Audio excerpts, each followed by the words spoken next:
सोमवार का दिन भगवान महादेव को अत्यंत प्रिय है। कहा गया है कि जो व्यक्ति इस दिन श्रद्धा और भक्ति से भगवान शिव की कथा सुनता है, उसका जीवन शुद्ध होता है, उसके पाप नष्ट होते हैं और उसके मन में स्थिरता आती है। शिव का नाम स्वयं मुक्ति का द्वार है। सोमवार के दिन यदि कोई व्यक्ति प्रभु शिव का स्मरण करता है, जलाभिषेक करता है या केवल यह कथा सुनता है, तो उसके जीवन के सभी दुख मिट जाते हैं, क्योंकि शिव ही वह शक्ति हैं जो सृष्टि के आरंभ और अंत दोनों में विद्यमान हैं। उनके बिना जीवन अधूरा है, उनके बिना शांति असंभव है। जो सोमवार को महादेव की कथा श्रद्धा से सुनता है, उसके जीवन से न केवल दुख दूर होते हैं, बल्कि वह संसार के भय से मुक्त होकर आत्मबल प्राप्त करता है। पुराणों में वर्णन आता है कि जब भी कोई भक्त सच्चे मन से भगवान शिव का आह्वान करता है, तो वे स्वयं उसकी रक्षा के लिए प्रकट होते हैं, क्योंकि वे आशुतोष हैं। वे क्षण भर में प्रसन्न हो जाते हैं। उनके लिए धन या वैभव की नहीं, केवल सच्ची भावना की आवश्यकता होती है। जो व्यक्ति सोमवार के दिन यह कथा सुनता है, वह जीवन में हर कार्य में सफलता पाता है। उसके घर में शांति बनी रहती है और उसके कर्म शुभ बनते हैं, क्योंकि शिव केवल त्रिलोचन नहीं, वे त्रिकालदर्शी हैं जो मनुष्य के अतीत, वर्तमान और भविष्य तीनों को जानते हैं। कथा का आरंभ होता है एक छोटे से गांव से, जहां एक भक्त रहता था जिसका नाम देवदास था। वह निर्धन था, परंतु उसका मन भक्ति से भरा हुआ था। वह प्रतिदिन प्रातःकाल उठकर शिव नाम का जप करता था। उसकी झोपड़ी के बाहर एक छोटा सा शिवलिंग स्थापित था और वहीं वह फूल और जल चढ़ाकर पूजा करता था। गांव के लोग उसे पागल कहते थे, क्योंकि वह संसार के कामों की चिंता नहीं करता था, परंतु देवदास को इससे कोई फर्क नहीं पड़ता था। उसके लिए जीवन का उद्देश्य केवल भगवान शिव की आराधना था। वह कहता था, जो सोमवार के दिन महादेव का नाम लेता है, उसके जीवन में कभी अंधकार नहीं रहता। एक दिन की बात है। सोमवार की सुबह थी। सूरज की किरणें पेड़ों की पत्तियों से छनकर उसकी झोपड़ी के भीतर आ रही थीं। देवदास ने स्नान किया और शिवलिंग पर जलाभिषेक किया। वह कह रहा था, हे प्रभु, मैं जानता हूं आप सृष्टि के स्वामी हैं, फिर भी एक साधारण मनुष्य की पुकार सुनने के लिए आप हर बार अवतरित होते हैं। मैं भी आज आपसे यही प्रार्थना करता हूं कि मेरे मन से अहंकार मिटा दीजिए। मुझे इतना विवेक दीजिए कि मैं केवल आपके चरणों में विश्वास रख सकूं। उसी समय एक मंद हवा चली और झोपड़ी में सुगंध फैल गई। देवदास की आंखें बंद थीं, परंतु उसे लगा जैसे कोई दिव्य शक्ति उसके समीप खड़ी है। उसने धीरे से आंखें खोलीं तो देखा उसके सामने भगवान शिव अपने दिव्य स्वरूप में प्रकट हैं। उनके जटाओं से गंगा प्रवाहित हो रही थी। उनके मस्तक पर चंद्रमा चमक रहा था और गले में सर्प लिपटा हुआ था। उनकी आंखों में करुणा थी और उनके ओंठों पर मृदु मुस्कान। देवदास नतमस्तक होकर उनके चरणों में गिर पड़ा और बोला, प्रभु, आप स्वयं मेरे द्वार आए। यह मेरे जीवन का सबसे बड़ा सौभाग्य है। भगवान शिव ने उसे उठाया और कहा, वत्स, भय मत कर, मैं तेरी भक्ति से प्रसन्न हूं। तूने अपने मन को निर्मल रखा है और सच्चे प्रेम से मुझे पुकारा है, इसलिए मैं स्वयं तेरे सम्मुख आया हूं। जो व्यक्ति सोमवार के दिन श्रद्धा से मेरा नाम लेता है और यह कथा सुनता है, उसके जीवन से समस्त बाधाएं दूर होती हैं, उसके शत्रु शांत होते हैं और उसका मन ईश्वर में स्थिर होता है। देवदास ने कांपते स्वर में कहा, प्रभु, लोग मुझ पर हंसते हैं, कहते हैं कि मैं व्यर्थ समय नष्ट करता हूं, पर मैं जानता हूं कि आपका नाम ही सच्चा धन है। भगवान शिव मुस्कुराए और बोले, वत्स, यह संसार माया से भरा है। यहां लोग केवल बाहरी सुख को ही जीवन मानते हैं, परंतु जो व्यक्ति सोमवार के दिन मेरी कथा सुनता या सुनाता है, वह माया के बंधनों से मुक्त हो जाता है। तूने जो भक्ति दिखाई है, वही संसार को समझाने योग्य उदाहरण है। अब तू लोगों को मेरी यह कथा सुनाना, ताकि हर कोई यह जान सके कि सोमवार के दिन शिव कथा का श्रवण क्यों आवश्यक है। देवदास ने कहा, प्रभु मैं तो अज्ञानी हूं, आपकी महिमा कैसे कह सकूं। शिव बोले, जब हृदय में सच्चाई हो तो शब्द स्वयं बन जाते हैं। जा और मेरा नाम फैलाना, यही तेरा कर्म है। तेरी वाणी में अब मेरा आशीर्वाद होगा। जो तेरे मुख से मेरा नाम सुनेगा उसके पाप नष्ट हो जाएंगे और उसके जीवन में शांति का प्रकाश भर जाएगा।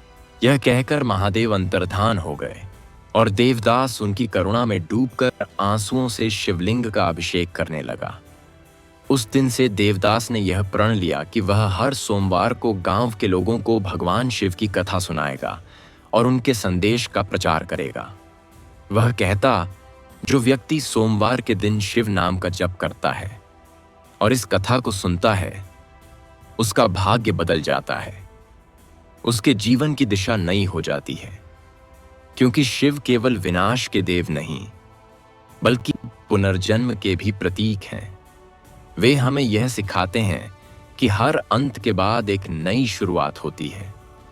धीरे धीरे गांव के लोग जो पहले उसका मजाक उड़ाते थे, अब उसकी कथा सुनने आने लगे। वे कहते, जब देवदास बोलता है तो ऐसा लगता है जैसे स्वयं महादेव उसके माध्यम से बोल रहे हैं। हर सोमवार को उसका छोटा सा आंगन मंदिर बन जाता। लोग वहां बैठकर कथा सुनते, दीपक जलाते और शिव नाम का कीर्तन करते। भगवान शिव की कृपा से उस गांव में सुख और शांति लौट आई। खेतों में हरियाली आने लगी, लोगों के बीच प्रेम और मेलजोल बढ़ गया। सबने कहा, यह सोमवार की कथा का प्रभाव है जिसने हमारे जीवन से दुर्भाग्य को दूर कर दिया है। देवदास जानता था कि यह सब भगवान शिव की कृपा है। उसने कहा, प्रभु यह आपका ही प्रसाद है। आपने मुझ जैसे तुच्छ मनुष्य को अपने कार्य के योग्य समझा। यही मेरे जीवन का सबसे बड़ा वरदान है। वह हर सोमवार को यही कहता, हे भक्तों, सोमवार के दिन जब भी तुम भगवान शिव की यह कथा सुनो तो यह याद रखना कि यह केवल कथा नहीं, बल्कि जीवन का संदेश है, जो तुम्हें यह सिखाता है कि सच्चा सुख केवल भक्ति में है, सच्ची शांति केवल समर्पण में है और सच्चा प्रेम केवल ईश्वर में है। और इस प्रकार सोमवार की यह कथा धीरे धीरे उस गांव से निकलकर अन्य गांवों में फैल गई। लोग कहते थे कि जो सोमवार के दिन यह कथा सुनता है, उसके घर में दरिद्रता नहीं रहती, उसके परिवार में कलह नहीं होती और उसके हृदय में सदैव शिव नाम की गूंज बनी रहती है। यही सोमवार की कथा का सच्चा फल है, जो हर युग में समान रहता है। इस दूसरे भाग में कथा आगे बढ़ती है, जहां भगवान महादेव अपने भक्त देवदास की परीक्षा लेते हैं, ताकि यह सिद्ध हो सके कि सच्ची भक्ति केवल आराधना में नहीं, बल्कि त्याग और धैर्य में निहित होती है। भगवान शिव यह दिखाते हैं कि जब मनुष्य विपत्तियों के बीच भी श्रद्धा बनाए रखता है, तब उसका हर दुख वरदान में बदल जाता है। कुछ समय बीत गया। देवदास का जीवन अब भक्ति और सेवा से भर गया था। उसका नाम दूर दूर तक फैलने लगा था। लोग कहते थे कि भगवान शिव ने स्वयं उसे आशीर्वाद दिया है। उसके छोटे से आंगन में हर सोमवार को सैकड़ों लोग कथा सुनने आते थे। दीपक जलते, भजन गूंजते और वातावरण में भक्ति की ऐसी सुगंध फैल जाती जैसे स्वयं कैलाश पर्वत की हवा वहां बह रही हो। देवदास अब एक साधु जैसा हो गया था। वह न क्रोध करता था, न किसी से द्वेष रखता था। उसकी आंखों में शांति थी और उसके चेहरे पर वही तेज जो केवल सच्चे भक्तों में होता है। परंतु भगवान महादेव यह जानते थे कि भक्ति की सच्चाई तभी प्रकट होती है जब वह परीक्षा से गुजरती है। इसलिए उन्होंने निश्चय किया कि वे अपने भक्त की परीक्षा लेंगे। एक सोमवार की भोर में जब देवदास मंदिर की सफाई कर रहा था, तब एक वृद्ध भिखारी वहां आया। उसके शरीर पर फटे हुए वस्त्र थे और आंखों में निराशा थी। उसने धीमे स्वर में कहा, पुत्र, मुझे कुछ अन्न दे दो। मैं 3 दिन से भूखा हूं। देवदास ने झट से अपना भोजन उसके आगे रख दिया और कहा, बाबा, आप पहले खाइए, फिर मैं कथा सुनाऊंगा। भिखारी ने कहा, वत्स, तू तो स्वयं भूखा रहेगा। तब देवदास मुस्कुराया और बोला, प्रभु का दिया कभी समाप्त नहीं होता, जो दूसरों को देता है उसे स्वयं शिव भर देते हैं। वृद्ध ने भोजन किया और आशीर्वाद देकर चला गया। देवदास नहीं जानता था कि वह कोई साधारण व्यक्ति नहीं, बल्कि स्वयं भगवान शिव ही थे, जो भिक्षुक रूप में उसकी भक्ति की परीक्षा लेने आए थे। उन्होंने देखा कि उनका भक्त निस्वार्थ है, वह दूसरों के लिए अपना अन्न त्याग सकता है, परंतु भगवान की भक्ति में कमी नहीं आने देता। यही सच्चे भक्त की पहचान होती है। अगले दिन जब देवदास गांव में कथा कहने पहुंचा तो देखा कि लोग चिंतित हैं। किसी ने बताया कि इस बार वर्षा नहीं हुई, खेत सूख रहे हैं और अन्न का संकट है। देवदास ने कहा, भाइयों, चिंता मत करो, यह सब भगवान की लीला है।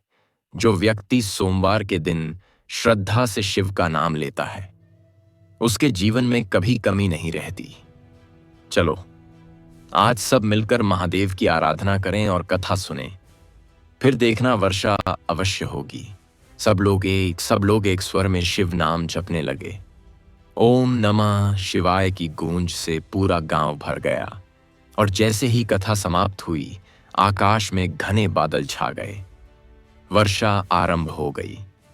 लोग आनंद से झूम उठे। सबने कहा, यह देवदास की भक्ति का फल है। देवदास बोला, नहीं, यह मेरी नहीं, यह भगवान महादेव की कृपा है। वे सदा अपने भक्तों की सुनते हैं, बस हमें धैर्य रखना होता है। अगले दिन वह नदी के तट पर गया। वहां उसने देखा कि एक छोटा बालक बैठा रो रहा है। उसने पूछा, पुत्र, तू क्यों रो रहा है? बालक बोला, मेरी नाव डूब गई और मेरे पिता उस नाव में थे।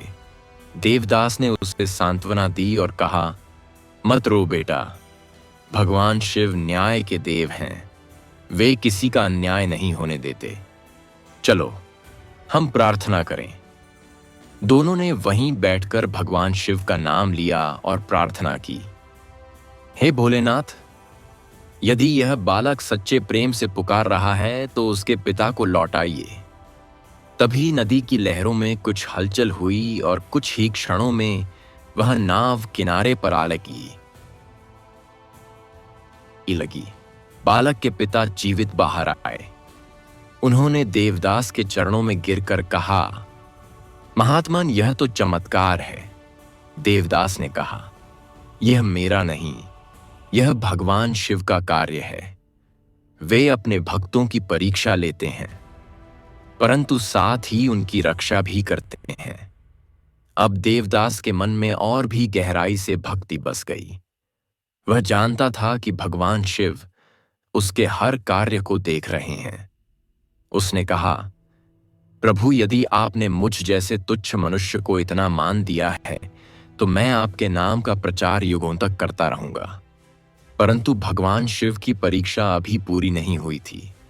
वे चाहते थे कि उनका भक्त समझे कि जब संसार उसके विरुद्ध हो जाए तब भी श्रद्धा नहीं डगमगानी चाहिए। कुछ दिनों बाद गांव में महामारी फैल गई। लोग बीमार पड़ने लगे।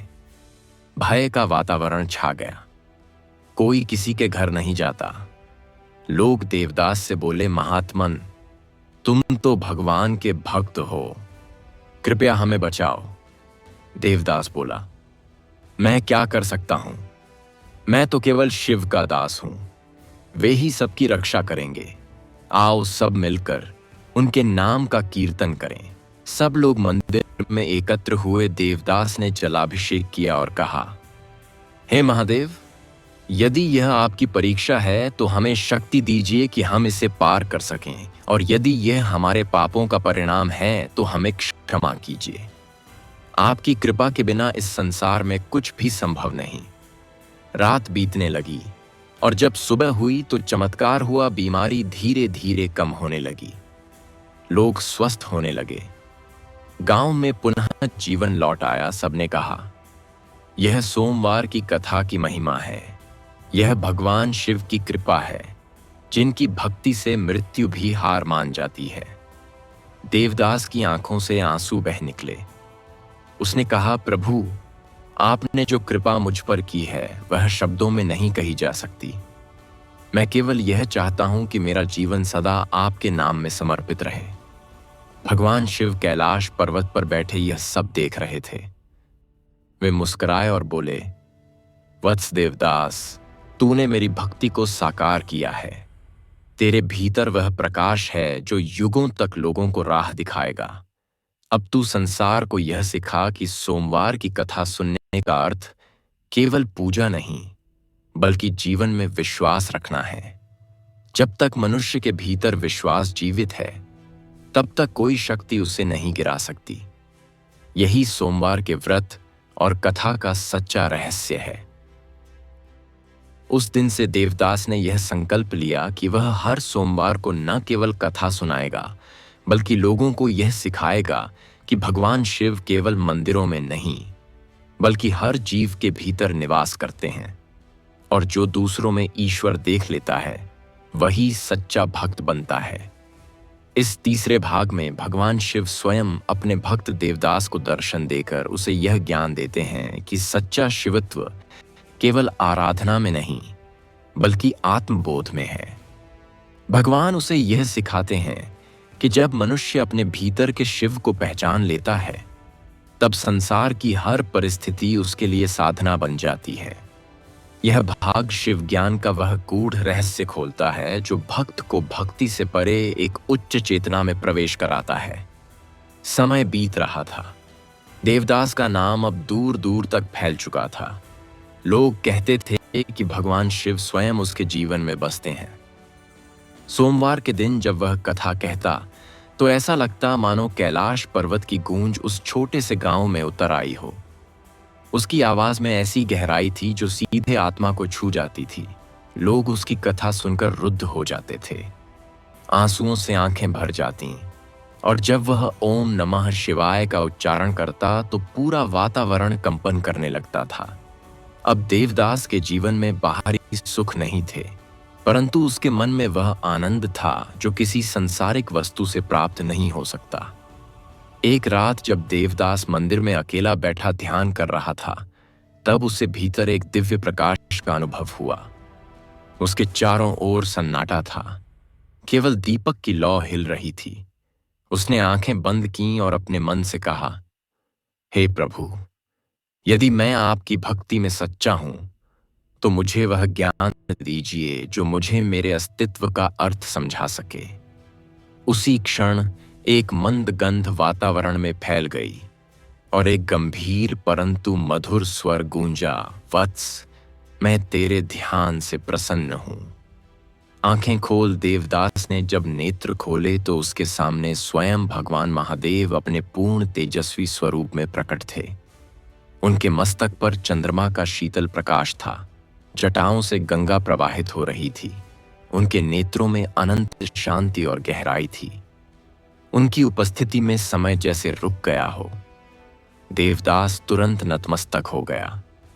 आंसू उसकी आंखों से बहने लगे। उसने कहा, प्रभु, मैं धन्य हूं। आपने मुझे दर्शन दिए। मैंने जीवन भर केवल आपका नाम लिया। आज मेरा जीवन सार्थक हो गया। महादेव ने कहा, वत्स, मैं सदा अपने भक्त के पास ही रहता हूं। तूने मुझे बाहर खोजा पर मैं तेरे भीतर ही था। तू जब भी प्रेम से मेरा नाम लेता था तब मैं तेरे हृदय में ही प्रकट होता था। अब समय है कि तू उस ज्ञान को प्राप्त करे जो भक्ति को पूर्ण बनाता है। देवदास ने विनम्र स्वर में कहा, प्रभु, मुझे बताइए कि सच्चा ज्ञान क्या है। महादेव बोले, वत्स, सच्चा ज्ञान वह है जो मनुष्य को यह समझा दे कि ईश्वर कोई अलग सत्ता नहीं, बल्कि उसकी अपनी आत्मा का ही स्वरूप है। जब तू अपने भीतर के शिव को पहचान लेगा, तब तुझे समझ आएगा कि संसार में जो कुछ भी घट रहा है वह उसी एक चेतना का विस्तार है। कोई भी घटना तेरे विरुद्ध नहीं होती, बल्कि तेरे विकास के लिए होती है। तू जब दुख में भी ईश्वर का आभार मानेगा, तब तुझे वह अवस्था मिलेगी जिसे मोक्ष कहा जाता है। देवदास यह सुनकर मौन हो गया।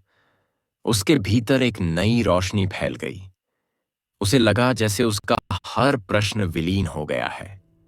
उसने कहा, प्रभु, मैंने अब तक आपको केवल आराधना में पाया था, परंतु आज समझा कि आप हर श्वास में हैं, हर जीव में हैं, हर कण में हैं।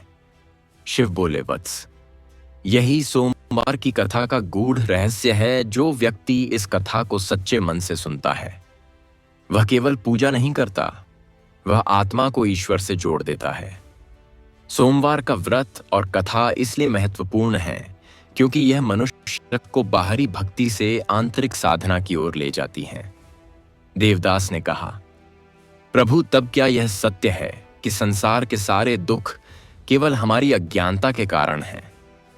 महादेव मुस्कुराए और बोले, वत्स, जब मनुष्य यह सोचता है कि वही सब कुछ कर रहा है, तभी वह दुखी होता है।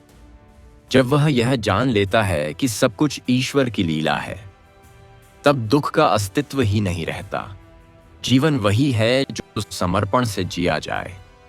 तूने अब यह समझ लिया है, इसलिए अब तेरा जीवन ज्ञान का दीपक बन जाएगा, जो दूसरों के जीवन में भी प्रकाश फैलाएगा। महादेव के शब्द जैसे उसके हृदय में अंकित हो गए। उसने कहा, प्रभु, मुझे वह सामर्थ्य दीजिए कि मैं आपके इस संदेश को संसार तक पहुंचा सकूं। शिव बोले, वत्स, जा, तू यह संदेश दे कि सोमवार का व्रत केवल शरीर की तपस्या नहीं, बल्कि मन की पवित्रता का साधन है। जो व्यक्ति सोमवार के दिन मेरा नाम लेकर यह कथा सुनता है, वह अपने भीतर के तम को दूर करता है।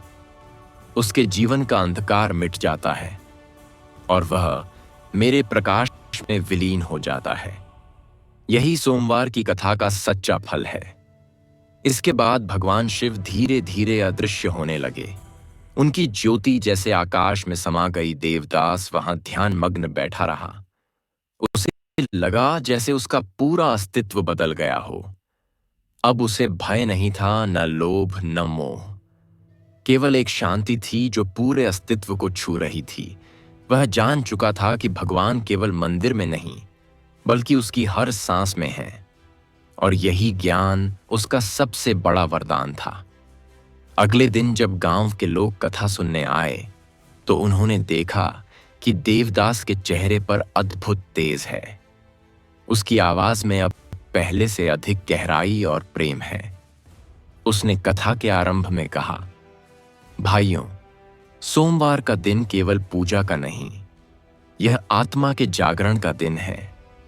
जब तुम यह कथा सुनो तो यह मत सोचो कि तुम किसी देवता की महिमा सुन रहे हो, बल्कि यह जानो कि वह शिव तुम्हारे भीतर ही हैं, जिन्हें जागृत करना है।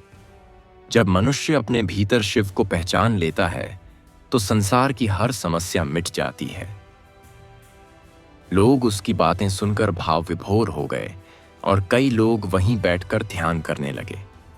देवदास ने सबको सिखाया कि कैसे ओम नमः शिवाय का जप मन को स्थिर करता है, कैसे सोमवार का व्रत केवल शरीर को नहीं, बल्कि आत्मा को शुद्ध करता है।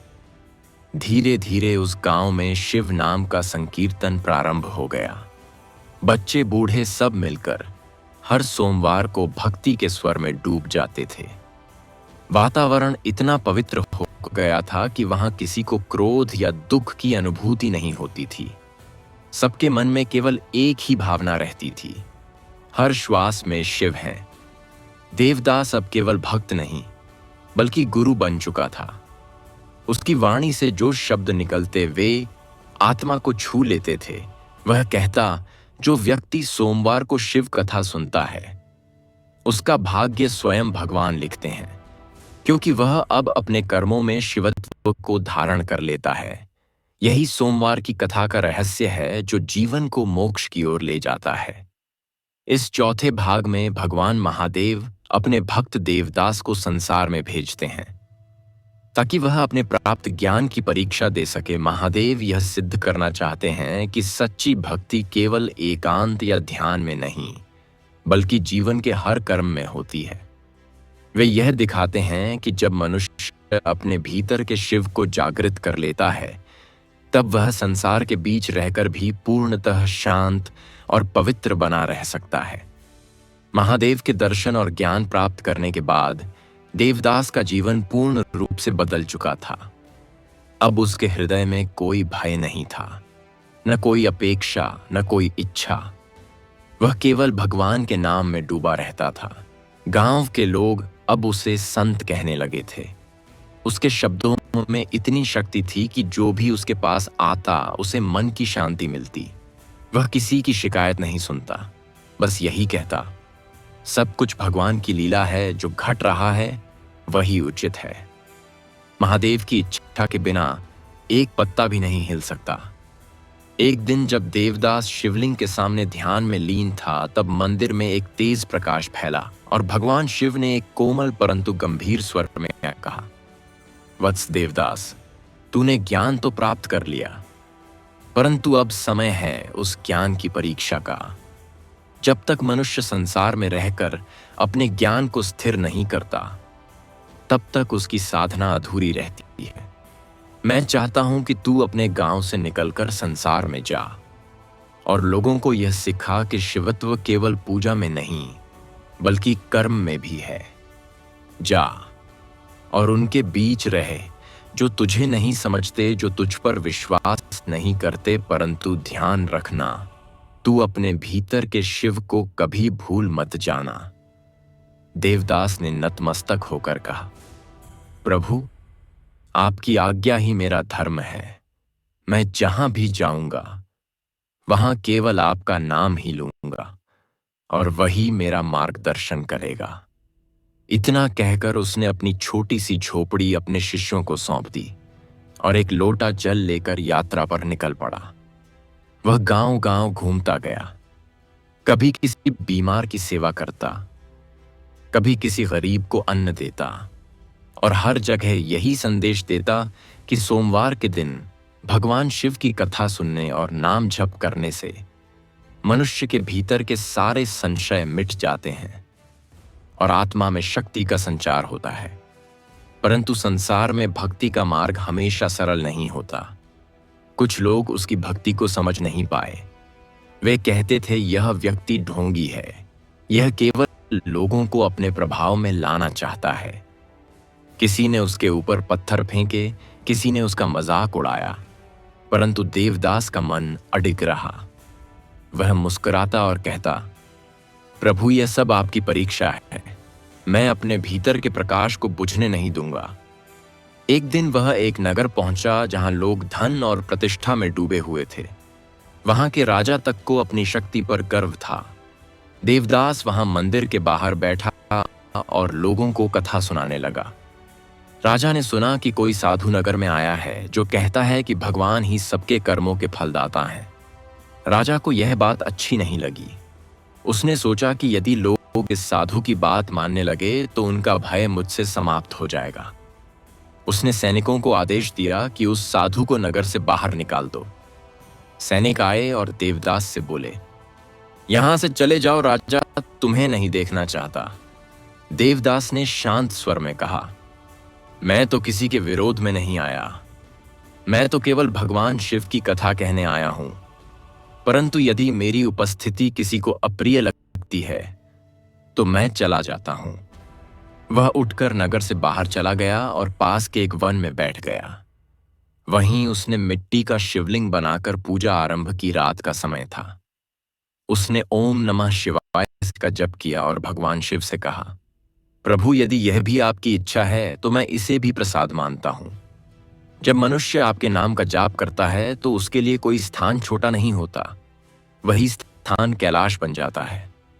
अगली सुबह जब राजा अपने महल में बैठा था तो उसे भयंकर पीड़ा होने लगी। उसका सिर भारी हो गया और उसका शरीर कांपने लगा। उसने अनेक वैद्य बुलाए पर कोई उपचार नहीं मिला।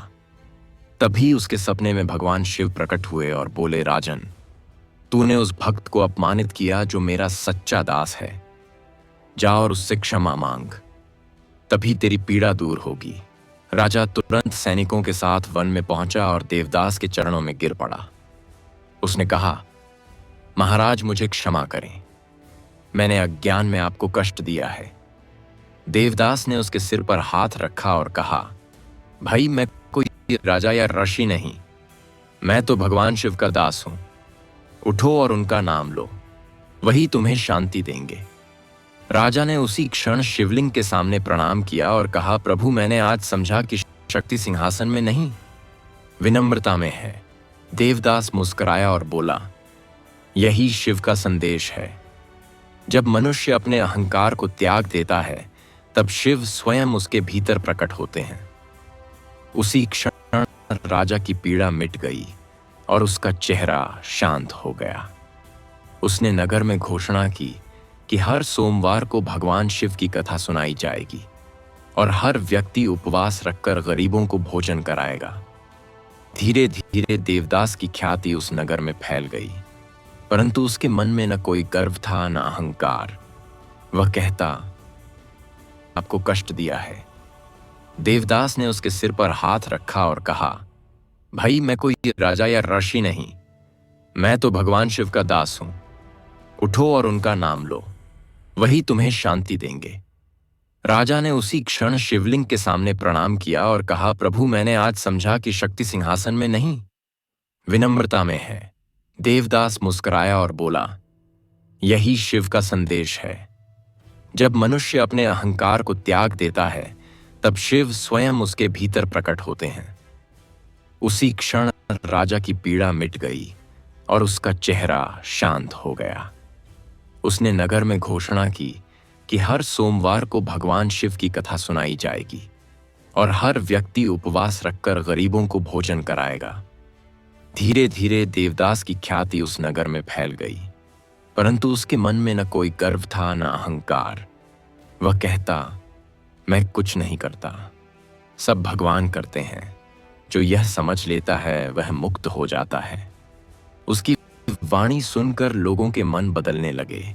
उन्होंने देखा कि धन या वैभव से नहीं बल्कि भक्ति से शांति मिलती है। देवदास ने कहा, सोमवार का व्रत केवल शरीर की तपस्या नहीं, यह मन की सफाई का माध्यम है।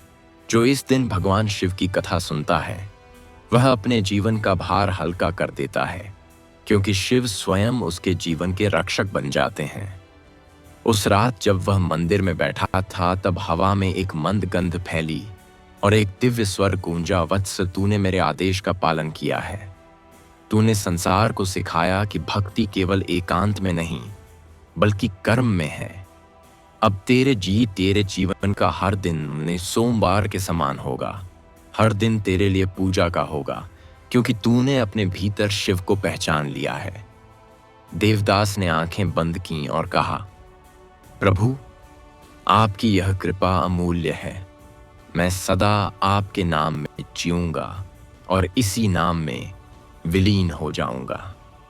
उस दिन के बाद देवदास जहां भी गया वहां भक्ति की लहर उठती। लोग कहते थे कि जब वह शिव का नाम लेता है तो वातावरण में शांति छा जाती है। उसके मुख से निकला हर शब्द जैसे आशीर्वाद बन जाता है। भगवान शिव उसके माध्यम से संसार को यह सिखा रहे थे कि सोमवार की कथा केवल कथा नहीं बल्कि जीवन जीने का मार्ग है। जो इसे समझ लेता है वह हर पल शिवमय हो जाता है। इस 5वें भाग में भगवान महादेव अपने भक्त देवदास को भक्ति का अंतिम और सर्वोच्च ज्ञान प्रदान करते हैं, जहां वे यह बताते हैं कि सच्ची शिव भक्ति का अर्थ केवल जप, ध्यान या पूजा नहीं बल्कि निस्वार्थ सेवा, करुणा और प्रेम है। यह भाग इस गूढ़ सत्य को उद्घाटित करता है कि जब मनुष्य दूसरों के लिए जीने लगता है तब वह स्वयं शिव का स्वरूप बन जाता है और वहीं से जीवन मोक्ष की ओर अग्रसर होता है। देवदास अब अनेक नगरों और गांवों की यात्रा कर चुका था। उसका नाम हर दिशा में फैल गया था। लोग उसे देखने आते और कहते, यह वही भक्त है जिसे स्वयं महादेव ने दर्शन दिए हैं। उसका चेहरा शांत और तेजस्वी था, जैसे भीतर एक अनंत दीप जल रहा हो। वह किसी से कुछ नहीं मांगता था, केवल यही कहता था कि यदि तुम सोमवार को भगवान शिव की कथा सुनो तो अपने हृदय को भी शुद्ध करना मत भूलना, क्योंकि जब तक मन पवित्र नहीं होता तब तक कोई भी पूजा पूर्ण नहीं होती। वह जहां भी जाता वहां रोगी स्वस्थ हो जाते और निराश लोगों के भीतर नया विश्वास जन्म लेता। एक बार वह एक नगर में पहुंचा जहां लोग केवल बाहरी पूजा में लिप्त थे। मंदिर बड़े थे, दीपक चमकते थे, परंतु लोगों के मन में दंभ और अहंकार था। वहां के पंडितों ने उसे देखकर कहा, यह साधु अपने चमत्कारों से लोगों को भ्रमित करता है। हम वर्षों से पूजा करते हैं, फिर भी शिव ने हमें दर्शन नहीं दिए, तो इस व्यक्ति को कैसे मिल गए? उन्होंने मिलकर देवदास की परीक्षा लेने का निश्चय किया। अगले सोमवार को उन्होंने नगर में कथा रखी और देवदास को आमंत्रित किया। उन्होंने सोचा, यदि यह वास्तव में भगवान का भक्त है तो हम इसकी परीक्षा लेंगे। सोमवार का दिन आया, सारा नगर एकत्र हुआ। देवदास साधारण वस्त्रों में आया, उसके चेहरे पर वही शांत मुस्कान थी। उसने शिवलिंग के सामने प्रणाम किया और कथा आरंभ की। उसकी वाणी में कोई आडंबर नहीं था, वह केवल प्रेम से कह रहा था, हे भक्तों, भगवान शिव दया के सागर हैं। वे किसी से भेदभाव नहीं करते, वे केवल हृदय की सच्चाई देखते हैं। जो व्यक्ति सोमवार के दिन उनका नाम लेता है वह उनके निकट आता है। चाहे वह अमीर हो या गरीब, महादेव को केवल भावना चाहिए, क्योंकि वे भक्ति के नहीं, भाव के देवता हैं। सभा में बैठे पंडित बोले, यदि तू सच्चा भक्त है तो यह सिद्ध कर कि भगवान तेरे साथ हैं, तभी तो तेरा कथन सत्य माना जाएगा। देवदास ने विनम्रता से कहा, भाइयों, भगवान किसी के आदेश से नहीं आते, वे केवल प्रेम से आते हैं। परंतु यदि तुम यह सोचते हो कि मेरे भीतर उनका अंश है तो आओ, हम सब मिलकर शिव नाम का जप करें और देखें कि उनकी कृपा कैसे बरसती है। उसने सबको ओम नमः शिवाय का जप करने को कहा। पहले तो लोग संकोच में रहे, पर धीरे धीरे पूरा नगर उस जप में डूब गया। वातावरण कंपन करने लगा, हवा में गंध फैल गई और मंदिर की घंटियां स्वयं बजने लगीं। सभी लोग विस्मित थे। शिवलिंग से तेज प्रकाश निकलने लगा और उसके भीतर से एक गूंज उठी, वत्स देवदास, मैं तेरी वाणी से प्रसन्न हूं, क्योंकि तूने भक्ति को कर्म बना दिया है। तूने संसार को यह सिखाया कि सच्चा भक्त वही है जो किसी को नीचा नहीं देखता। चुकी है, क्योंकि तूने अपने भीतर के मैं को समाप्त कर दिया है। अब तेरा हर कार्य मेरा कार्य होगा। तेरी वाणी से जो मेरा नाम सुनेगा वह पवित्र होगा। तेरे स्पर्श से जो दुखी होगा उसका हृदय हल्का हो जाएगा। यह सुनते ही देवदास की आंखों से आंसू बह निकले। उसने कहा, प्रभु, आपने मुझे जो दिया वह मेरे जीवन की सीमा से परे है। अब मैं यही चाहता हूं कि मेरी वाणी और कर्म दोनों आपके नाम में समर्पित रहें। मुझे यह वरदान दीजिए कि मैं कभी किसी जीव को दुखी न देखूं। महादेव का स्वर गूंजा, वत्स, यही भक्ति का परम रूप है। जब मनुष्य केवल दूसरों के सुख के लिए जीता है तब वह स्वयं ईश्वर का रूप बन जाता है। यही वह अवस्था है जिसे मोक्ष कहा जाता है। जो सोमवार के दिन यह कथा सुनता है और इसे अपने जीवन में उतारता है, वह भी धीरे धीरे इसी अवस्था तक पहुंच जाता है।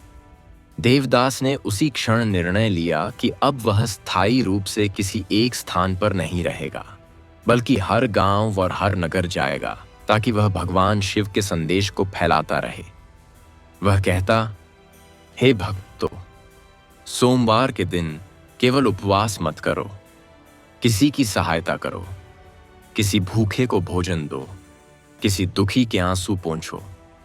यही भगवान शिव की सच्ची पूजा है, क्योंकि जब तुम दूसरों में ईश्वर देखते हो तब तुम अपने भीतर के शिव को जागृत करते हो। वह यात्रा करता गया, पर्वतों को पार करता गया, नदियों को लांघता गया। हर जगह उसने एक ही बात कही, शिव नाम केवल झपका नहीं, बल्कि जीवन का मार्ग है जो इसे अपने कर्म में उतार लेता है। उसका जीवन दीपक बन जाता है। समय बीतता गया। देवदास अब वृद्ध हो चुका था। उसका शरीर दुर्बल था, परंतु उसकी आत्मा पहले से कहीं अधिक प्रखर थी।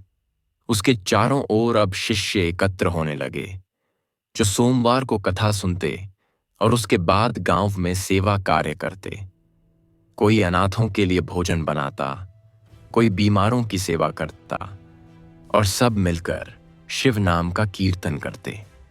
एक दिन जब सोमवार की संध्या थी और देवदास कथा कहने बैठा, तो उसका चेहरा पहले से अधिक तेज था। उसने कहा, भाइयों, आज मैं तुम्हें भगवान शिव का अंतिम संदेश देता हूं। उन्होंने मुझसे कहा है कि भक्ति का अर्थ केवल मुझे पाना नहीं, बल्कि मेरे रूप में जीना है। जब तुम किसी की मदद करते हो, जब तुम किसी को क्षमा करते हो, जब तुम अपने भीतर प्रेम जगाते हो, तब तुम स्वयं शिव बन जाते हो। यही सोमवार की कथा का सार है, यही जीवन का परम अर्थ है। कथा समाप्त होने के बाद देवदास ने शांत स्वर में ओम नमः शिवाय का उच्चारण किया और ध्यान में लीन हो गया। उसी क्षण मंदिर में दिव्य प्रकाश फैल गया। उसके शरीर से तेज किरणें निकलने लगीं और उसके चेहरे पर मुस्कान आ गई। लोग समझ गए कि वह अब महादेव में विलीन हो गया है। उसके शरीर से सुगंध फैल गई और आकाश में एक स्वर गूंजा, वत्स देवदास, तेरी साधना पूर्ण हुई, तू अब मेरे स्वरूप में विलीन हो गया है। तेरी कथा युगों तक लोगों को मार्ग दिखाएगी। जो सोमवार को यह कथा सुनेंगे, वे तेरे समान शांति और आनंद पाएंगे। उस दिन से उस स्थान का नाम शिवधाम रख दिया गया, जहां आज भी सोमवार के दिन लोग एकत्र होकर यह कथा सुनते हैं, दीपक जलाते हैं और यह कहते हैं कि भगवान शिव की कृपा अनंत है। जो सच्चे मन से उन्हें याद करता है, वे उसी क्षण उसके पास पहुंच जाते हैं और उसके जीवन में शांति भर देते हैं। इस छठे भाग में कथा उस बिंदु पर पहुंचती है जहां भक्त देवदास तो महादेव में विलीन हो चुका है, परंतु उसकी भक्ति की ज्योति बुझी नहीं, बल्कि और प्रखर हो गई है।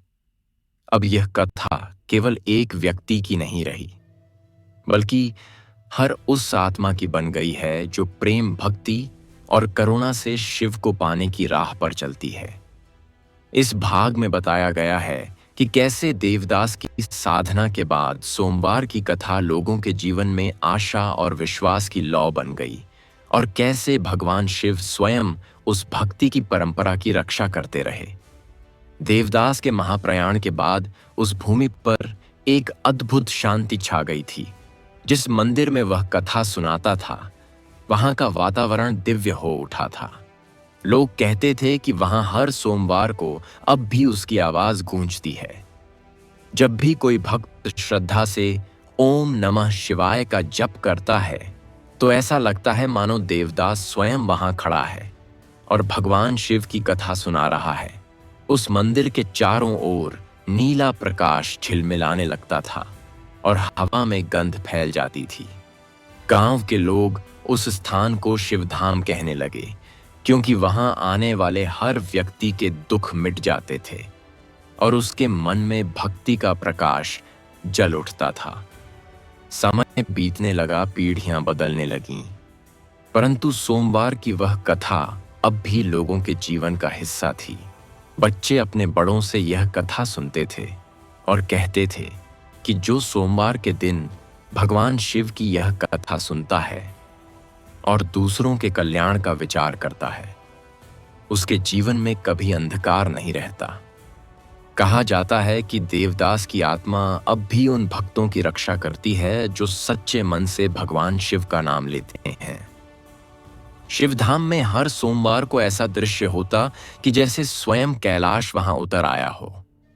मंदिर में घंटियां बजती, भक्त दीपक जलाते तिलक लगाते और शिव नाम का गान करते और कथा आरंभ होती, उसी तरह जैसे देवदास कहा करता था। एक दिन की बात है, बहुत वर्षों बाद उस भूमि पर एक साधु आया। उसके शरीर पर साधारण वस्त्र थे, परंतु उसकी आंखों में तेज था। वह मंदिर में गया और शिवलिंग के सामने प्रणाम किया।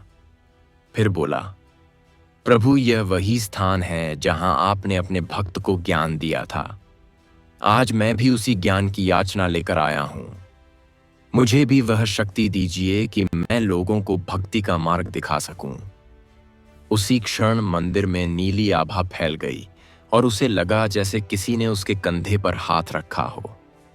उसने आंखें खोलीं, पर वहां कोई नहीं था, केवल हवा में एक स्वर गूंजा, वत्स, यह स्थान सदैव पवित्र रहेगा, क्योंकि यह केवल पत्थर का नहीं, प्रेम का मंदिर है। यहां जिसने सच्चे मन से प्रार्थना की है, उसे कभी निराशा नहीं मिली। उस साधु ने वहां रहकर हर सोमवार को कथा कहनी शुरू की। उसने देवदास की कथा को पुनः जीवित किया और कहा, भाइयों, सोमवार की कथा केवल देवदास की नहीं, यह हर उस व्यक्ति की कथा है जो अपने भीतर के शिव को जगाने का प्रयास करता है। यह कथा सिखाती है कि जब मनुष्य अपने भीतर प्रेम, करुणा और सत्य को स्थिर कर लेता है, तब भगवान शिव स्वयं उसकी रक्षा करते हैं। यह संसार तभी सुंदर बनता है जब हम एक दूसरे के लिए प्रार्थना करना सीखते हैं। धीरे धीरे शिवधाम फिर से भक्ति का केंद्र बन गया। वहां आने वाले हर व्यक्ति को यह अनुभव होता कि भगवान शिव केवल मूर्ति में नहीं, बल्कि हर जीव में विद्यमान है। जब कोई गरीब वहां आता तो लोग स्वयं उसे भोजन कराते, क्योंकि उन्हें पता था कि दूसरों की सेवा करना ही शिव की पूजा है। किसी के घर में समस्या होती तो सब मिलकर शिव नाम का कीर्तन करते और कहते, हे भोलेनाथ, जैसे आपने देवदास को मार्ग दिखाया, वैसे ही हमें भी दिशा दिखाइए। और चमत्कार यह होता कि सबके मन से भय मिट जाता और सबके कार्य शुभ होने लगते। एक दिन मंदिर में एक छोटा बालक आया जो बहुत गरीब था। उसने पुजारी से कहा, बाबा, मुझे भगवान शिव का नाम सिखाओ। पुजारी मुस्कुराया और बोला, बेटा, भगवान शिव का नाम कठिन नहीं है, केवल इतना कहो, ओम नमः शिवाय। यह 5 शब्द तेरे जीवन को बदल देंगे। बालक ने वही मंत्र लिया और रोज शिवलिंग के सामने बैठकर जप करने लगा। धीरे धीरे उसका जीवन सुधरने लगा और जब वह बड़ा हुआ तो वही बालक एक महान संत बन गया। उसने शिवधाम की परंपरा को आगे बढ़ाया और कहा, यह सोमवार की कथा केवल सुनने के लिए नहीं है, इसे जीने के लिए है। जब तक मनुष्य दूसरों के लिए जीना नहीं सीखता, तब तक वह सच्चा भक्त नहीं बन सकता। वर्षों बाद जब वह संत बहुत वृद्ध हो गया तो उसने कहा, अब यह कथा केवल इस मंदिर तक सीमित नहीं रहनी चाहिए, इसे हर गांव, हर नगर में सुनाया जाना चाहिए, ताकि हर मनुष्य अपने भीतर के शिव को पहचान सके। उसके शिष्यों ने उस कथा को लिखना शुरू किया और वह सोमवार की कथा धीरे धीरे देश भर में फैल गई। अब लोग केवल शिवधाम में नहीं, बल्कि अपने घरों में भी सोमवार को दीपक जलाने लगे। सुबह स्नान कर शिवलिंग पर जल चढ़ाने लगे और यह कहते हुए प्रार्थना करने लगे, हे भोलेनाथ, हमारी आत्मा को शुद्ध कीजिए, हमें करुणा का मार्ग दिखाइए। भगवान शिव इस भक्ति को देखकर प्रसन्न हुए।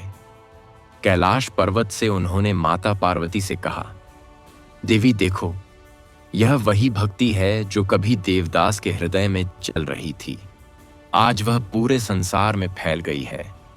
यही भक्ति मानवता को जीवित रखेगी। पार्वती मुस्कुराईं और बोली, प्रभु, आपने जो बीज लगाया था वह अब वृक्ष बन गया है और उसकी छाया में असंख्य जीव शांति पा रहे हैं। महादेव बोले, यही सोमवार की कथा का सच्चा फल है। जब एक व्यक्ति की भक्ति लाखों के जीवन में प्रकाश फैला दे, तो समझो कि शिव स्वयं उस भूमि में विराजमान है।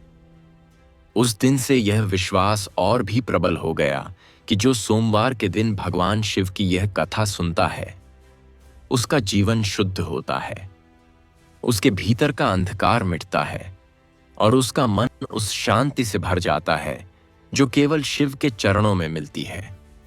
लोग कहते हैं कि जिसने एक बार सच्चे मन से यह कथा सुनी है वह फिर कभी भयभीत नहीं होता, क्योंकि उसे यह ज्ञान मिल जाता है कि भगवान शिव सदा उसके साथ हैं, चाहे परिस्थितियां कैसी भी हों। धीरे धीरे यह कथा केवल धार्मिक ग्रंथ नहीं बल्कि जीवन की प्रेरणा बन गई। लोग अपने दुखों को देखकर निराश नहीं होते, बल्कि कहते हैं कि यह भी शिव की लीला है जो मुझे कुछ सिखाने आई है। जो इस भावना में जीता है उसके लिए हर दिन सोमवार बन जाता है और हर सांस शिव नाम का जप बन जाती है। यही वह भाव है जो देवदास ने संसार को दिया था। यही सोमवार की कथा की आत्मा है। इस 7वें भाग में कथा समय की सीमाओं को पार करते हुए वर्तमान युग में प्रवेश करती है, जहां सोमवार की कथा अब भी जीवित है। यह भाग बताता है कि भगवान महादेव की भक्ति केवल प्राचीन ग्रंथों या मंदिरों तक सीमित नहीं रही, बल्कि अब भी हर हृदय में उसी प्रकाश के रूप में विद्यमान है। जब मनुष्य सच्चे भाव से भोलेनाथ का नाम लेता है तो वे आज भी उसी करुणा और प्रेम से उसकी पुकार सुनते हैं। यह भाग इस सत्य को प्रकट करता है कि युग बदलते हैं, परंतु शिव का आशीर्वाद सदा अटल रहता है। समय के प्रवाह में सदियां बीत गईं, पर सोमवार की कथा की पवित्रता कभी कम नहीं हुई। वह अब केवल शिवधाम के मंदिर की दीवारों में नहीं, बल्कि संसार के हर कोने में गूंजने लगी थी। लोग अब भी सोमवार को उपवास रखते, जलाभिषेक करते और सच्चे मन से ओम नमः शिवाय का जप करते थे। परंतु अब समय बदल चुका था। जीवन की गति तेज हो गई थी। लोग व्यस्त थे, परंतु जब जब मन थक जाता था तब तब वही कथा उन्हें शांति देने के लिए पुकारती थी। एक शहर में एक युवक रहता था जिसका नाम आर्यन था। वह आधुनिक शिक्षा प्राप्त कर चुका था, जीवन की दौड़ में उलझा हुआ था। सफलता उसके सामने थी, परंतु भीतर शांति नहीं थी। वह हर सुख सुविधा से भरा हुआ था, परंतु उसे लगता था कि कुछ कमी है। एक दिन उसकी मां ने कहा, बेटा आज सोमवार है, चल मेरे साथ मंदिर चल, भगवान शिव का अभिषेक करेंगे। आर्यन मुस्कुराया और बोला, मां मैं इन बातों पर विश्वास नहीं करता, ये तो पुराने जमाने की बातें हैं। मां ने शांत स्वर में कहा, बेटा भक्ति केवल विश्वास नहीं, अनुभव है। तू एक बार मेरे साथ चल, शायद तुझे अपने प्रश्नों का उत्तर मिल जाए। मन मारकर आर्यन मां के साथ मंदिर गया। वहां भीड़ थी, लोग श्रद्धा से मंत्र जप रहे थे। पुजारी शिवलिंग पर जल चढ़ा रहे थे और घंटे गूंज रहे थे। हवा में तिलक और फूलों की सुगंध थी। आर्यन ने चारों ओर देखा और सोचा, यह सब तो बस एक परंपरा है। लेकिन जैसे ही उसने एक वृद्ध साधु को देखा जो कोने में बैठा ओम नमः शिवाय का जप कर रहा था, उसका मन ठहर गया।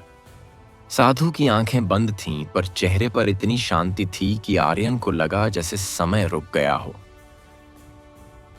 वह आगे बढ़ा और धीरे से बोला, बाबा क्या आप भगवान से सच में बात करते हैं? साधु ने मुस्कुराकर कहा, पुत्र भगवान किसी से बात नहीं करते, वे केवल सुनते हैं। जब मन शांत हो जाता है तो उनकी आवाज स्वयं भीतर गूंजती है। आर्यन ने कहा, पर बाबा आज के समय में लोग इतना व्यस्त हैं, कोई कैसे भक्ति कर सकता है? साधु बोले, पुत्र भक्ति कोई अलग कार्य नहीं है, यह तो हर कर्म में हो सकती है। जब तू अपने कार्य में ईमानदारी रखता है, जब तू किसी को आहत नहीं करता, जब तू सच्चे भाव से दूसरों का भला सोचता है, तब तू भक्ति कर रहा होता है। यही सोमवार की कथा का सार है। शिव केवल मंदिरों में नहीं, तेरे हृदय में भी है। आर्यन उन शब्दों से विचलित हो गया। उसने उसी क्षण संकल्प लिया कि वह हर सोमवार को कुछ समय भगवान शिव के नाम में लगाएगा। अगले सोमवार को उसने अपने घर में छोटा सा शिवलिंग स्थापित किया, जल चढ़ाया, दीपक जलाया और कुछ देर शांत बैठा। अचानक उसके भीतर एक शांति उतरने लगी, जैसे किसी ने उसके कंधे से भार उतार दिया हो। उसकी आंखें बंद थीं और उसके भीतर से एक स्वर गूंजा, ओम नमः शिवाय। वह नहीं जानता था कि वह मंत्र उसके मुंह से सुनते हैं। जब मन शांत हो जाता है तो उनकी आवाज स्वयं भीतर गूंजती है। आर्यन ने कहा, पर बाबा, आज के समय में लोग इतना व्यस्त हैं, कोई कैसे भक्ति कर सकता है? साधु बोले, पुत्र, भक्ति कोई अलग कार्य नहीं है, यह तो हर कर्म में हो सकती है। जब तू अपने कार्य में ईमानदारी रखता है, जब तू किसी को आहत नहीं करता, जब तू सच्चे भाव से दूसरों का भला सोचता है, तब तू भक्ति कर रहा होता है। यही सोमवार की कथा का सार है। शिव केवल मंदिरों में नहीं, तेरे हृदय में भी है। आर्यन उन शब्दों से विचलित हो गया। उसने उसी क्षण संकल्प लिया कि वह हर सोमवार को कुछ समय भगवान शिव के नाम में लगाएगा।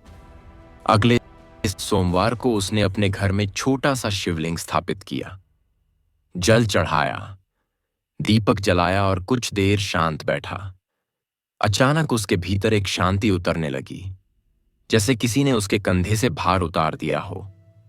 उसकी आंखें बंद थीं और उसके भीतर से एक स्वर गूंजा, ओम नमः शिवाय।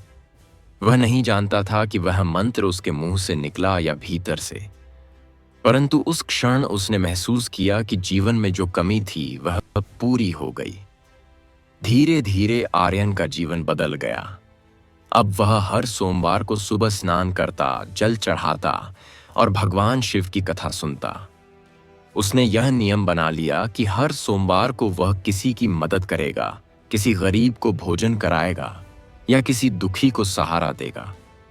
उसके भीतर करुणा का दीप जल गया और जो शांति उसे कहीं नहीं मिलती थी, वह अब हर सोमवार को कुछ क्षणों में मिल जाती थी।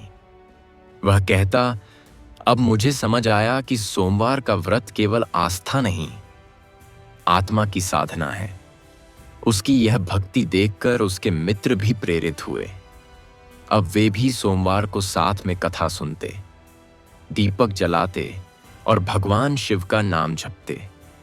धीरे धीरे यह भक्ति एक अभियान बन गई। अब केवल मंदिरों में नहीं, बल्कि लोगों के घरों में भी सोमवार की कथा गूंजने लगी। लोग कहते थे कि भगवान शिव अब भी हमारे बीच हैं, वे अब भी हमारी पुकार सुनते हैं, बस हमें पुकारना आना चाहिए। एक दिन आर्यन ने स्वप्न में देखा कि वह एक शांत झील के किनारे बैठा है और सामने भगवान शिव खड़े हैं। उनके चेहरे पर वही अद्भुत मुस्कान और आंखों में गहराई। उन्होंने कहा, वत्स, तूने वही भक्ति अपनाई है जो देवदास ने की थी। तू आधुनिक युग में रहकर भी अपने भीतर के शिव को पहचान गया। यही सोमवार की कथा का सच्चा अर्थ है। तू लोगों को यह सिखा कि भक्ति कोई युग नहीं देखती, जो सच्चे मन से याद करता है उसे मैं आज भी उसी प्रकार सुनता हूं जैसे युगों पहले सुना करता था। आर्यन की आंखें खुलीं तो उसका हृदय आनंद से भर गया। उसने प्रण लिया कि वह जीवन भर भगवान शिव की कथा सुनाएगा। अब सोमवार की कथा केवल एक व्यक्ति की नहीं, बल्कि एक आंदोलन बन चुकी थी, जो हर युग, हर हृदय में जागृत थी। कोई गांव में दीपक जलाता, कोई शहर में ध्यान करता, कोई अस्पताल में रोगी की सेवा करता।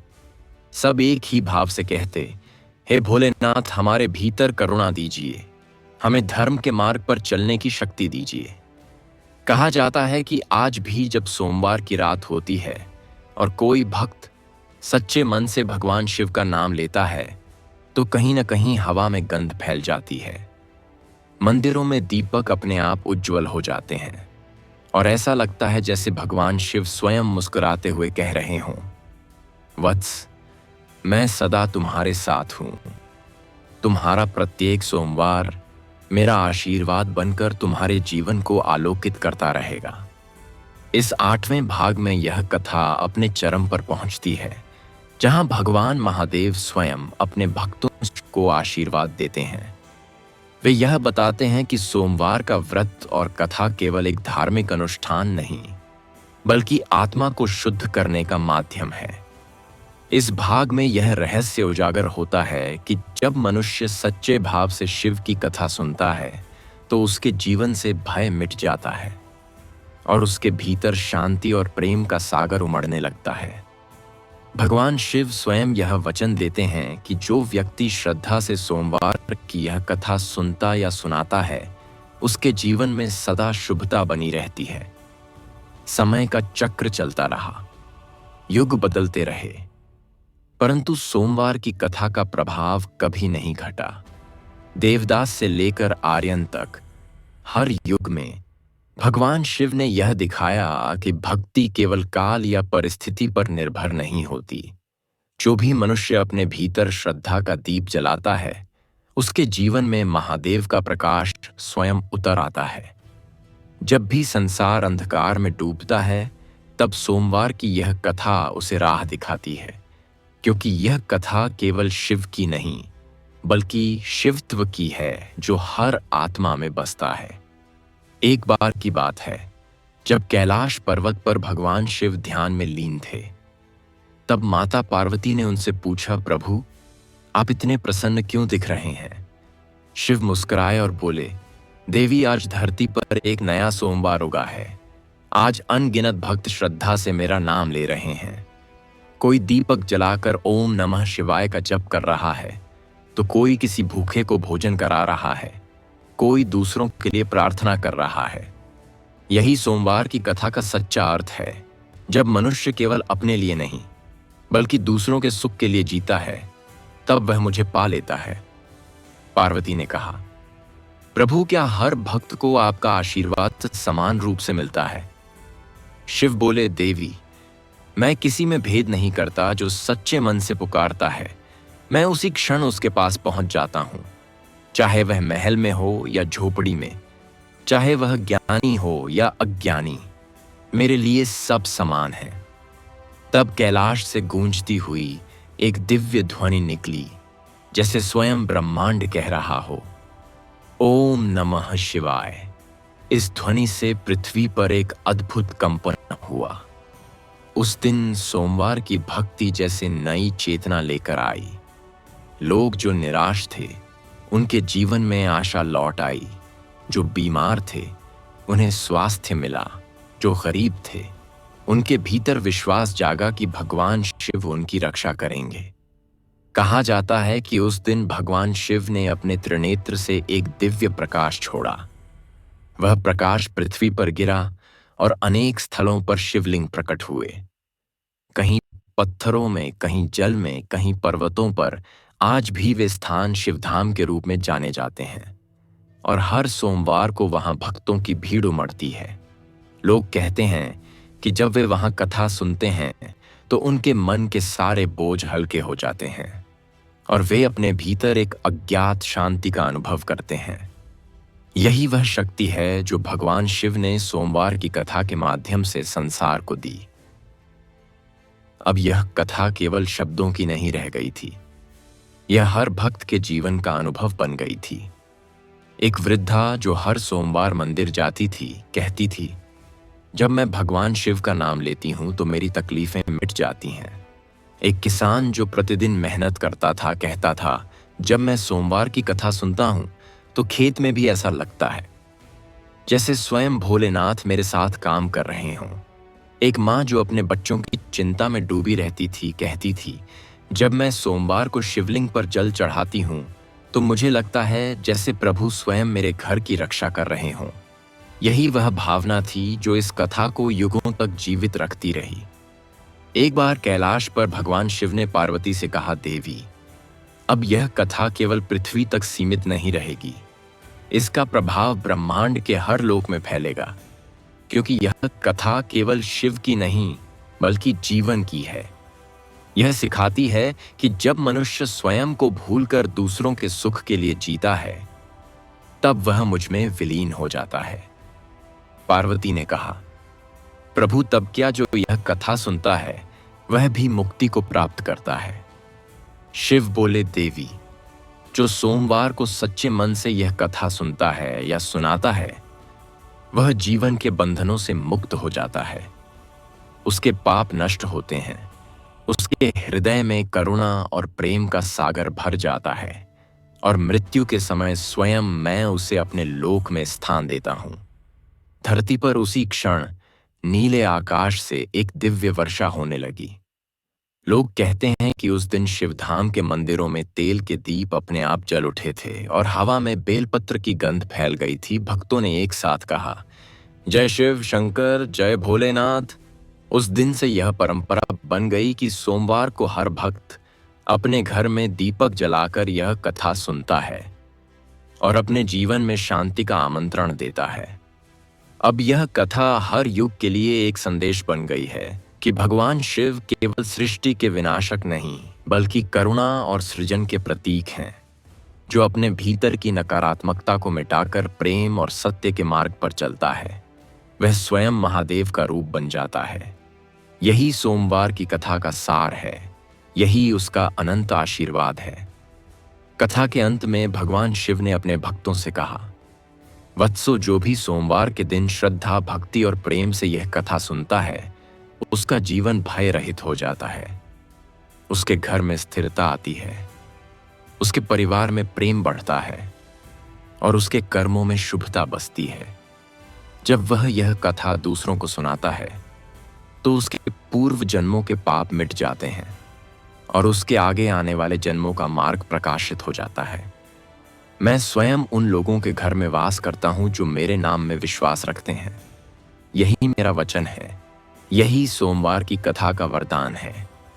और इस प्रकार सोमवार की यह पवित्र कथा पूर्ण होती है, परंतु इसका अंत वास्तव में एक आरंभ है, क्योंकि जब भी कोई भक्त यह कथा सुनता है, वह अपने भीतर के शिव से मिलने की यात्रा शुरू करता है। जब भी कोई दीपक सोमवार की संध्या को जलता है, वह केवल आग नहीं, बल्कि आशा और करुणा का प्रतीक बनता है और हवा में वही दिव्य गंध फैल जाती है जो युगों पहले देवदास की झोपड़ी में फैली थी, जब स्वयं भगवान शिव उसके सामने प्रकट हुए थे। इस 9वें भाग में सोमवार की कथा का फलश्रुति वर्णन किया गया है, अर्थात इस कथा को सुनने और सोमवार के व्रत का पालन करने से भक्त को क्या क्या आशीर्वाद प्राप्त होते हैं। भगवान महादेव स्वयं यह वरदान देते हैं कि जो श्रद्धा, भाव और निष्ठा से सोमवार को उनकी आराधना करता है, उसकी हर इच्छा पूर्ण होती है। उसके जीवन के कष्ट मिट जाते हैं और वह अंततः शिवलोक को प्राप्त करता है। कहते हैं कि जब भगवान शिव ने सोमवार की कथा को पृथ्वी पर स्थापित किया, तब देवता और ऋषि सब कैलाश पर्वत पर उपस्थित हुए। उन्होंने भगवान से कहा, प्रभु, आपने जो यह कथा मानव जाति को दी है, यह अद्भुत है। कृपया बताइए कि जो मनुष्य इसे श्रद्धा से सुनेगा, उसे क्या फल प्राप्त होगा। भगवान शिव मुस्कुराए और बोले, हे देवगण और हे ऋषिगण, यह सोमवार की कथा केवल कथा नहीं है, यह आत्मा को शिव से जोड़ने का सेतु है। जो व्यक्ति श्रद्धा और विश्वास से इसे सुनता है या सुनाता है, उसे तीनों लोकों के सुख मिलते हैं और वह मोक्ष का अधिकारी बनता है। जो भक्त सोमवार के दिन प्रातः काल उठकर स्नान करता है, स्वच्छ वस्त्र धारण करता है और मेरे नाम का जप करता है, उसके पाप उसी क्षण नष्ट हो जाते हैं। जो जलाभिषेक करता है, उसे गंगा स्नान के समान पुण्य प्राप्त होता है। जो एक बेलपत्र मुझे अर्पित करता है, उसे असंख्य यज्ञों का फल मिलता है। और जो सोमवार को यह कथा सुनता है, उसके परिवार में सुख शांति बनी रहती है। भगवान शिव ने कहा, हे पार्वती, जो व्यक्ति सच्चे मन से यह कथा सुनता है, उसकी दरिद्रता दूर होती है, उसका घर लक्ष्मी से भर जाता है, उसकी संतान दीर्घायु और सदाचारी होती है। जो दंपत्ति साथ में यह कथा सुनते हैं, उनके बीच सदा प्रेम बना रहता है, उनके जीवन में कलह नहीं होता, और यदि वे किसी कठिनाई में फंसे हों तो मैं स्वयं उनकी रक्षा करता हूं। जो भक्त सोमवार को उपवास रखता है और यह कथा सुनने के बाद किसी भूखे को भोजन कराता है, उसके जीवन में कभी अकाल या अभाव नहीं आता। वह चाहे कितने भी संकटों में क्यों ना हो, पर मेरा नाम उसके जीवन की ढाल बन जाता है। जब मृत्यु का समय आता है, तब यमदूत उसके समीप नहीं आते, क्योंकि मैं स्वयं अपने गणों के साथ उसके सामने प्रकट होता हूं और उसकी आत्मा को अपने लोक में ले जाता हूं। यही मेरा वचन है। यही सोमवार व्रत और कथा का सच्चा फल है। भगवान शिव ने आगे कहा, हे देवी, जो स्त्री श्रद्धा से यह कथा सुनती है, उसका सुहाग अखंड रहता है, उसे सौभाग्य की प्राप्ति होती है, उसके परिवार में रोग और संकट नहीं टिकते। यदि कोई विवाहित नारी संतान की इच्छा से यह कथा सुनती है, तो उसे उत्तम संतान प्राप्त होती है। जो पुरुष इस कथा को सुनते हुए सेवा भाव रखता है, उसके जीवन के सभी कार्य सिद्ध होते हैं, और जो इसे दूसरों को सुनाता है, उसे मेरे लोक में विशेष स्थान प्राप्त होता है। जो व्यक्ति सोमवार को यह कथा आरंभ से अंत तक सुनता है, वह न केवल स्वयं पवित्र होता है, बल्कि उसके कुल का उद्धार हो जाता है। उसके पूर्वजों को मोक्ष मिलता है, उसके पितरों की आत्माएं तृप्त होकर उसे आशीर्वाद देती हैं, और उसके वंश में सदैव धर्म की वृद्धि होती है। भगवान शिव ने कहा, हे पार्वती, यदि कोई व्यक्ति हर सोमवार को केवल यह संकल्प करे कि वह किसी के साथ अन्याय नहीं करेगा, वह भी मेरे प्रिय भक्तों में गिना जाएगा। क्योंकि मेरे लिए भक्ति का अर्थ केवल मंत्र और पूजा नहीं, बल्कि सच्चे कर्म और सत्यता है। जब मनुष्य किसी के लिए अच्छा सोचता है, वही सबसे बड़ी प्रार्थना है। जो सोमवार की कथा सुनने के बाद अपने जीवन में करुणा अपनाता है, वही शिवत्व को प्राप्त करता है। जो भक्त इस कथा को ध्यानपूर्वक सुनकर अंत में ओम नमः शिवाय का जप करता है, उसे समस्त लोकों में पूजनीयता प्राप्त होती है। उसके जीवन में भय नहीं रहता, उसका मन स्थिर और शांत हो जाता है। उसके घर में सदा दीपक की ज्योति जलती रहती है, और उसके परिवार पर मेरी कृपा सदैव बनी रहती है। जो व्यक्ति इस कथा को दूसरों को सुनाता है, वह देवताओं में भी स्थान पाता है, और जो व्यक्ति इसे लिखवाकर घर में रखता है, उसके घर में सदैव मंगल बना रहता है। कोई विपत्ति उसे छू नहीं पाती। यदि वह व्यक्ति किसी संकट में भी हो, तो केवल मेरा नाम लेने मात्र से उसे राह मिल जाती है, क्योंकि मैं अपने भक्त को कभी अकेला नहीं छोड़ता। भगवान शिव ने अंत में कहा, हे देवी, यह सोमवार की कथा ब्रह्मांड के हर जीव के लिए है। इसमें कोई भेद नहीं कि वह कौन है। यदि उसका हृदय निर्मल है, तो मैं उसके भीतर विराजमान हूं। इस कथा का श्रवण करने वाला व्यक्ति कभी असफल नहीं होता, क्योंकि मैं उसके हर कदम के साथ चलता हूं। मैं उसे मार्ग दिखाता हूं। जब उसका मन भटकता है, तो मैं उसे स्मरण कराता हूं कि वह शिव पथ पर है। यही सोमवार की कथा का वरदान है। यही इसका परम फल है। पार्वती ने प्रसन्न होकर कहा, प्रभु, आप वास्तव में दयालु हैं, जो अपने भक्तों को बिना शर्त प्रेम करते हैं। शिव मुस्कुराए और बोले, देवी, मैं नाम का नहीं, भाव का देव हूं। जब तक संसार में कोई भक्त मेरे नाम का स्मरण करता रहेगा, तब तक सोमवार की यह कथा जीवित रहेगी। जब तक कोई दीपक सोमवार की संध्या को जलता रहेगा, तब तक मेरी कृपा उस घर में बनी रहेगी। जब तक कोई भक्त ओम नमः शिवाय कहेगा, तब तक मैं उसकी रक्षा करता रहूंगा। यही मेरा सनातन